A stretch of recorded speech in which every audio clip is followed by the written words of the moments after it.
friends, praise the Lord. Today Bible words. சரீர முயற்சி அற்ப பிரயோஜனம் உள்ளது. தேவ பக்தியானது இந்த ஜீவனுக்கும் இதற்கு பின்வரும் ஜீவனுக்கும் வாக்குத்தத்தம் உள்ளதாகையால் எல்லாவற்றிலையும் பிரயோஜனம் உள்ளது. 1 தீமோத்தேயு 4:8 இப்படியாக சொல்லப்பட்டுள்ளது.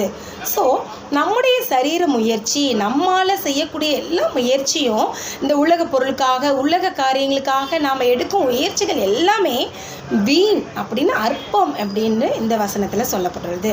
பார்த்திங்கன்னா தெய்வ பக்தி மட்டும்தான் நமக்கும் நமக்கு பின்வரும் சந்ததிகளுக்கும் அது வாக்குத்தத்தம் உள்ளதாகையால் அது பிரயோஜனம் உள்ளது அப்படின்னு காணப்படுகிறது.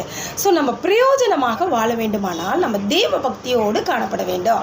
ஸோ தேவ பக்தி அப்படிங்கிறது தேவனுக்கு கீழ்ப்படிந்து அவருடைய வழியில் அவருக்கு பயந்து நடப்பதே தேவ பக்தி. ஸோ ஆவியானவர் நமக்குள் வாசம் செய்கிறார், நம்ம எப்பொழுதும் வாட்ச் பண்ணிகிட்டே இருக்காரு அப்படின்னு அவருடைய பிள்ளையாய் நம்ம எப்பொழுதும் வாழ வேண்டும்.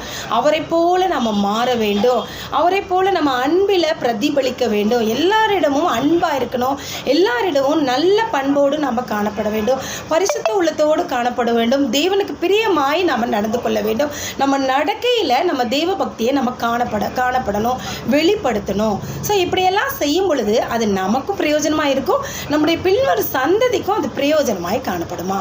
ஸோ எனவே தேவ பக்தியோடு காணப்படுவோம், பிரயோஜனமாக நம்ம இருப்போம். Okay friends, bye, have a nice day.